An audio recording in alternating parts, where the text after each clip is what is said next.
Number three, I'm seeing very vividly today, in the middle of the coronavirus concerns and in the particular situation I'm involved with. So I'm laying out the four, well, by now you know if you're following the sequence. Number three is an obsession with data and technique. Now, listen carefully. He's saying obsession, right? He's not saying data and technique are not useful, but an obsession with data and technique that has become a form of addiction and turns professionals into data junkies and their information into data junkyards.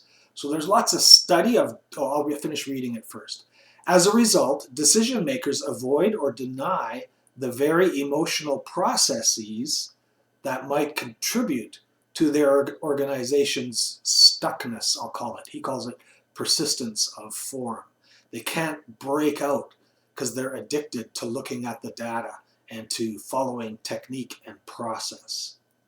So when he says data junkyards, what that means is that there's lots of wrecks sitting around, and somebody could take you for a tour of all the wrecks and tell you the model number and what was unique about it.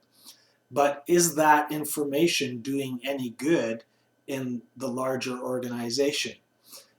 Also, and so this is where you run into churches that have done, let's say, a series of visioning processes beginning in the 80s, that every 10 years they do a visioning process. But when you converse with them about it, that you recognize, maybe they don't, that none of them have ever grabbed hold. None of them have ever taken. And so that's a place where you might be dealing with this obsession with study rather than action. This focus on the technical rather than adaptation to the new reality.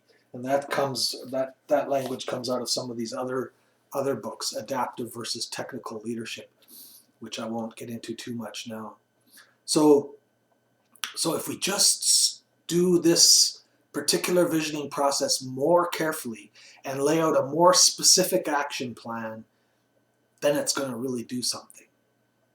And so you have many churches, our denomination went through it as well. Sometimes I'll even ask if they still have the posters, mission and vision statements that are an inch deep in dust, or in the back of a closet an inch deep in dust. They are not living things for anybody, and they're not shaping anything for anyone today. So that's the third of the four. My next video will be on the fourth one.